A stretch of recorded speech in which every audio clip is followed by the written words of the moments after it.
Automating workflows at your company is a great way to save time, reduce error, and give your team access to the data they need. But if you go about it the wrong way, you'll find yourself in the exact opposite place of where you meant to go. In this video, I'm going to explain one of the key automation mistakes that wastes time, and how you can avoid making that mistake. When you're building a brand new automation, there's a lot of things that would be nice to have, but identifying the thing that is absolutely essential for you right now is the tricky part.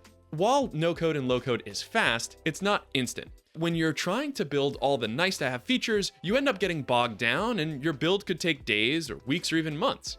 What was the first idea? That's the thing that you really need to focus on.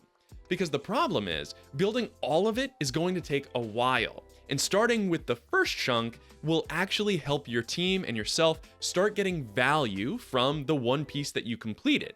Now, once you finally publish that one really simple automation that does the one thing that you know would be used and valuable today, that's when you can start to phase improvements into the overall system, adding incrementally over time and creating more value with the same automation. Holding your breath until the whole thing is done is just going to waste a lot of time and really make it difficult to understand which pieces are most valuable, when in reality, the most valuable automation is the automation that is used, not the one that you might build. Now let's ground this in an example. Many of the companies that we help are lacking a core component of their tech stack, a CRM, a customer relationship manager. Now, if you have a sales team or even don't have a sales team, a CRM is going to be a critical piece of infrastructure to just keep track of people that are reaching out to you. The problem is that your team might not even be aware of the people that are contacting you, either through your website or through a social media platform or even through email or phone, whatever it is. Now, the fastest solution to this problem of visibility, right? Eyes on knowing who is reaching out to you, is not to go through the whole process of finding a CRM, vetting all the different pieces of software, and then automating and building this giant system that's gonna send alerts to all the people in the right places and connect all the different platforms and mediums that someone could reach out to you. The simplest solution is just a notification.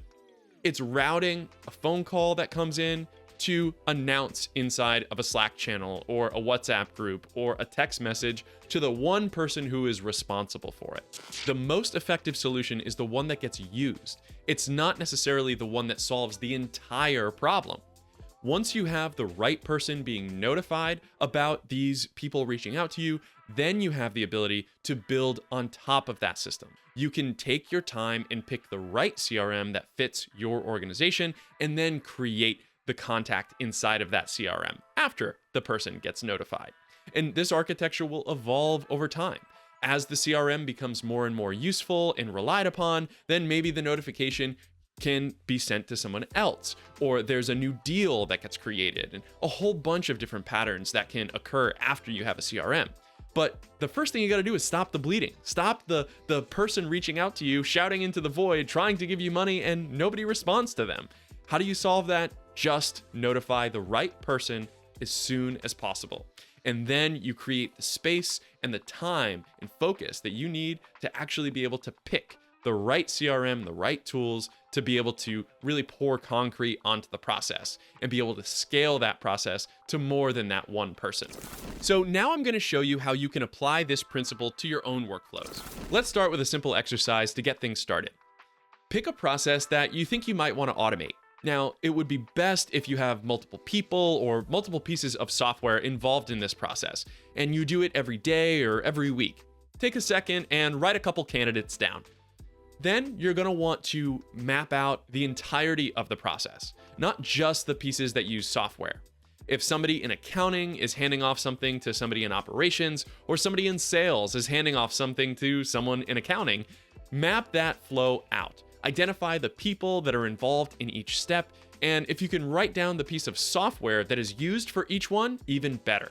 You can use any diagramming format you're comfortable with. It could just be circles with a line in between, and you can use a pen and paper, a whiteboard, or something more sophisticated like BPMN, Lucidchart, or Miro. Those are all just fancier tools if you have more complicated processes that you're trying to identify.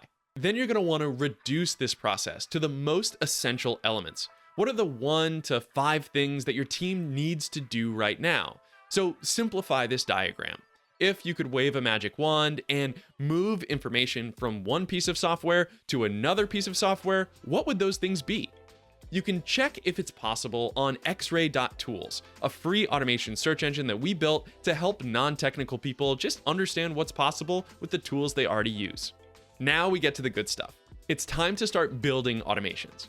Get a free account on Zapier, Make, or even Pipedream if you're technical, and check out some of the beginner's guides on this channel. That will help you actually start building automations for the 1, 2, or 3 different pieces of software that you want to move information between. All of these resources can be found on the resources board linked in the description of this video, and we have a ton of tutorials and guides on this channel. You'll quickly be able to get an automated solution set up for your most urgent problems. Remember, less is more, especially when you're getting started. If you're not looking to learn automation tools yourself, but still want to start automating your team's processes, then just reach out to us at XRay. We'll automate your workflows with an iterative, scalable approach, making sure that we can easily add new features after our initial build. Hundreds of companies have benefited from our help over the last 5 years, and you can too. To get started, just go to our website at XRay.Tech to schedule a free 15 minutes with a low-code engineer. When it comes to automation, one of the most reliable techniques I've found over the last few years is to just keep it simple, at least at the start. Figure out the most urgent and important problems that need a solution right now, and address them in the simplest way you can. From there, you can always add more features and more options. But if you put off automation until you've designed a perfect system, you'll just be wasting valuable time you can't get back. And frustratingly, you'll spend more time building than benefiting from what you've built. If this video helped you out, give us a like and subscribe to the channel for more automation tips, tutorials, and news every week. You can also follow me and my company XRay by searching XRay Automation on nearly all social media platforms. For now, I've got to go. So until next time, find your focus and stay in flow.